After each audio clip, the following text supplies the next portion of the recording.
बरोबर त्यांच्या विचारांच्या विरोधात कृती करायची, हे काय मला काही कळत नाही. हे अघोरी विद्या, हे अघोरी प्रकार, हे काय जे काय आहेत बाबा बाया बुवा, कशा करता ह्यांना लागतात? हे लागतात कशा करता ह्यांना? दुसऱ्याला उपदेश करताना मात्र फार मोठं तत्वज्ञाच्या गोष्टी करायच्या आणि स्वतः मात्र शेण खायचं, असेच हे लोक दिसत आहेत.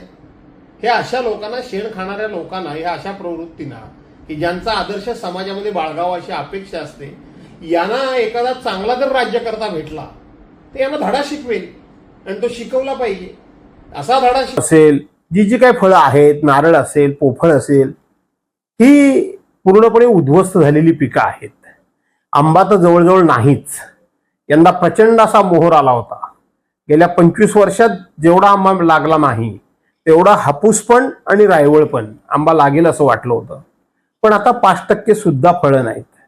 त्यातून हापूस सारखा आंबा कुठे परदेशामध्ये गेला असता आणि शेतकऱ्यांना 4 पैसे मिळाले असते. ते आता युद्ध सुरू आहे, त्यामुळे आंबा बाहेर पण जाणार नाही. आणि म्हणून या संदर्भामध्ये कोकणातल्या शेतकऱ्यांना मदत मिळावी म्हणून माननीय मुख्यमंत्री महोदयांच्याकडे आम्ही आग्रह धरला होता.